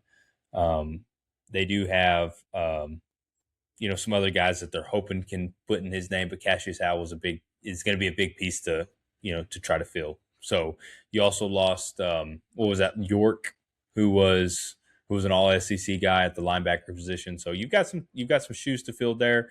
On the in the special teams, they did get that Illinois kicker Alanio, which is going to be big because A&M's kicking has always been something hard to watch. So it's been tough. So Missouri State, Arizona State, Kentucky, at LSU, Arkansas, at Missouri, the Cathedral, at Alabama, at South Carolina, Tennessee, at Oklahoma, and Texas. Ending the year at Oklahoma, or ending it at Alabama, at South Carolina, Tennessee, at Oklahoma, Texas. That's huge. Those are big games. Those are really big games. Yeah. Yeah. Yeah, no, I I mean, told you I wasn't going to pick Texas A&M past number 4, and I'm going to stick true to my word. I think all of it hinges on. I don't love the offensive line situation, even though they are guys with experience. I don't love that situation. To only bring back one guy that was from the offense last year it's a dangerous game to be playing. That's something that you saw after Johnny's freshman year, whenever they had, Mm. 3 NFL offensive linemen, and then the following year you come back and you only have one guy left, and it just didn't look the same, didn't feel the same, Yep. didn't have the same success, and I don't know. That's a big question mark for me, which leads to the biggest question mark, which is Marcel Reed, and if he's not protected well, that could be a potential disaster waiting to happen. I'm going to be optimistic and say that it's all going to work. They're all learning the same new system, so it's going to be copacetic and super, and we're going to be great. Still, LSU's a question mark. Oklahoma's a question mark. Texas is a question mark. Alabama's a question mark. Tennessee is, for all intents and purposes, a question mark. I'm going to be optimistic. This is a tier 1 team, damn it.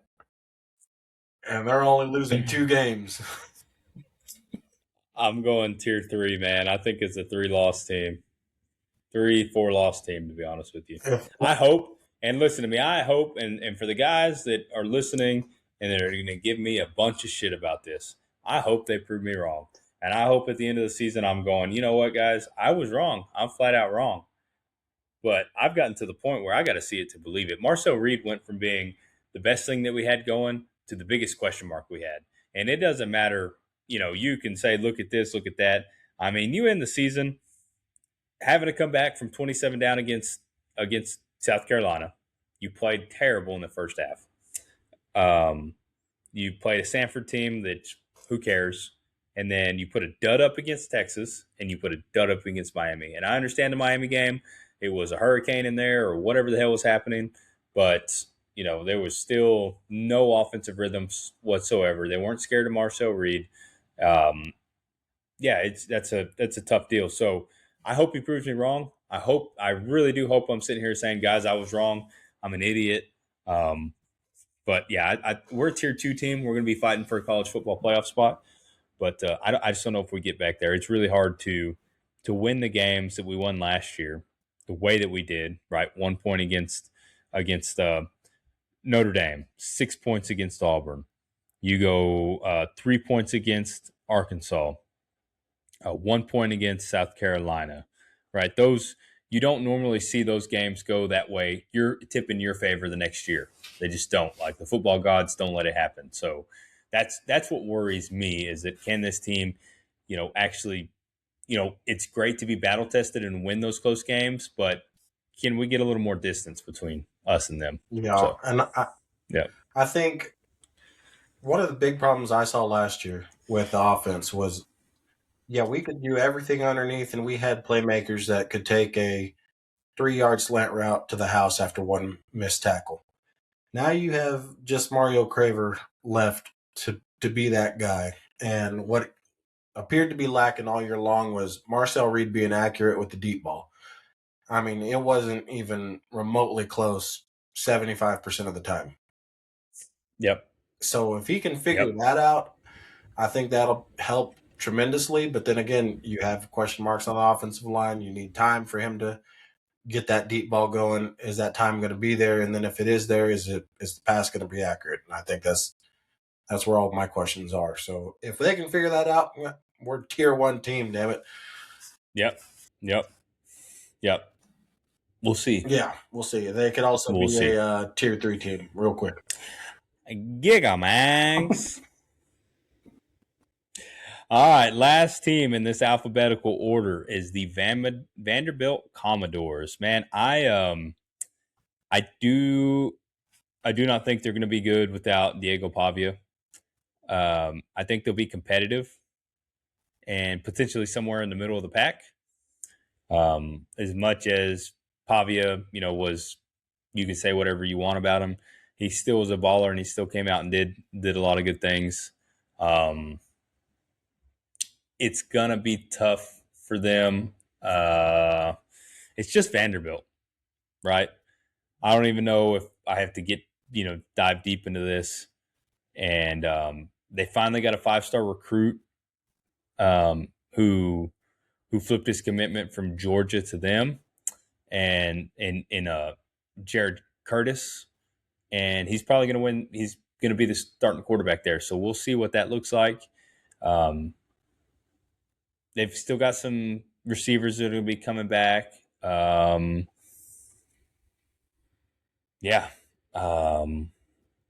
Eli Stowers is gone. Yeah. On the defensive side, they've got 7 players that are going to be on the field that have been full-time starters at the Power 4 level.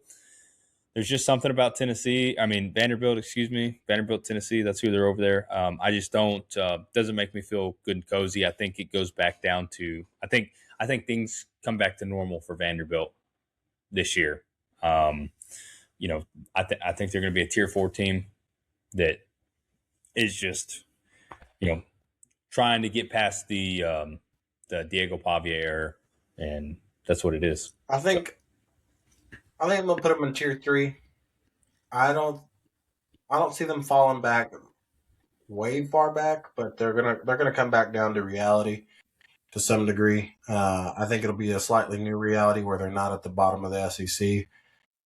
I think, man, they don't have a great schedule. They got to play Georgia, they got to play Ole Miss, they got to play Tennessee, they got to play Alabama, and they have games like Auburn, which last year they probably win. You got games like Kentucky, which they probably win. And this year, I'm not so confident in it. So they're a 6-6, 7-5 team in my book. I think optimistically 8-4. Realistically, 7-5. Yeah. And I know I'm sitting here because I know some of y'all are saying, "Hey, how are all these guys right here on bowl eligible status?" Well, there's going to be a lot of teams in the SEC that make bowl games. They're going to start letting some 5-win teams in and whatnot. But they've already done it before because people pass on them. But yeah, Vanderbilt alone, they play Austin Peay, Delaware, and then they've got NC State. NC State's no slouch, but they'll get some couple wins here and there. So yeah, no, I think they make bowl eligibility. I think. Think so? Yeah, I like their head coach. Okay, he seems like a good guy. Yeah. Okay. So to recap, there. So we have Georgia and Texas as tier 1 teams. You've got A&M at tier 1. I got them in tier. Optimistically, I said.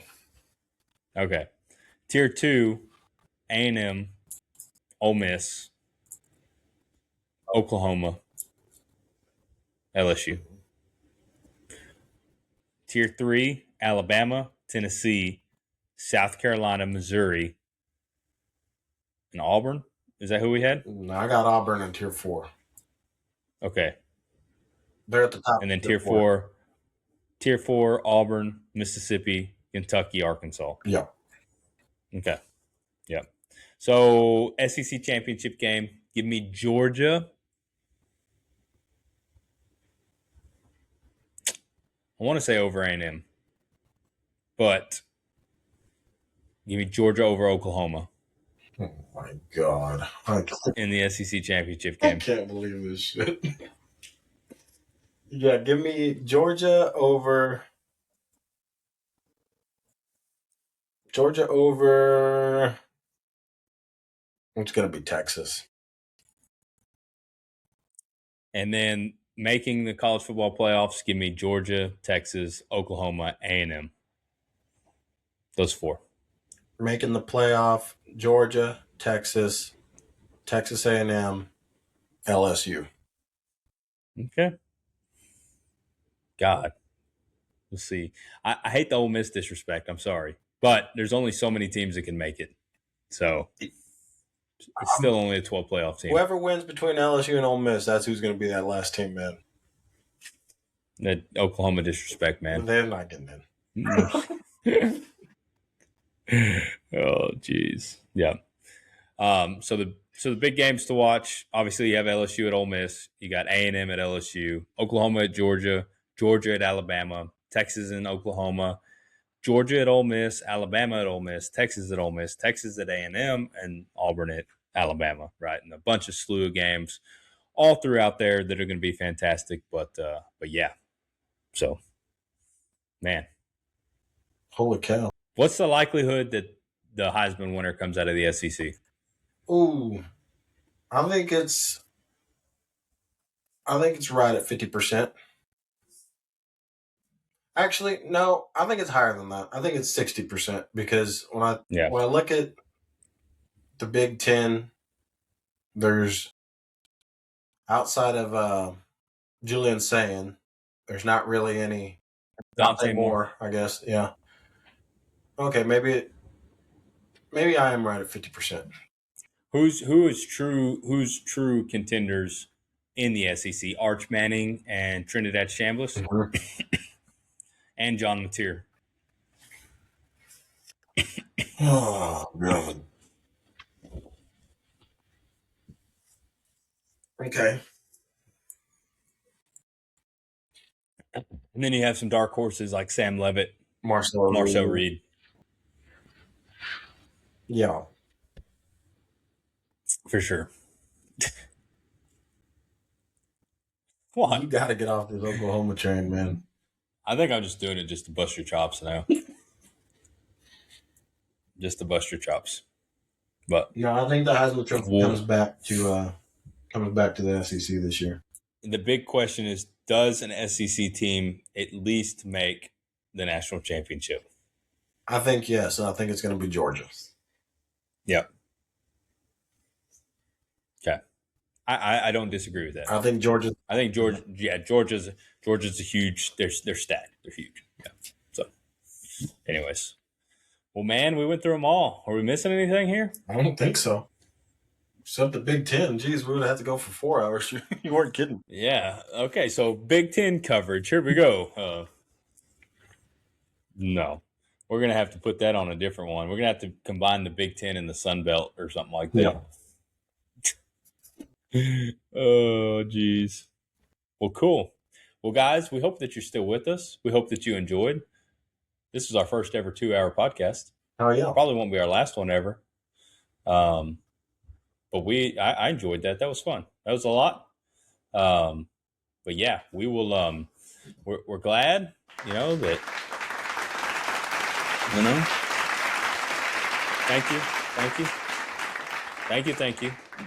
Thank you very much. But happy to get that. We got the SEC. Next week we'll get into the Big 10. Excuse me. We will get into the Big 12 at some point. Make sure that you're on the lookout for those interviews too. They're going to be 15, 20-minute interviews with some of these local head coaches if you're in the area. Check out our sponsors, Brewster Bird Hunts. Check us out on social media. We'll have clips and reels from this whole thing, and go from there. Am I miss anything, Emilio? No, sir.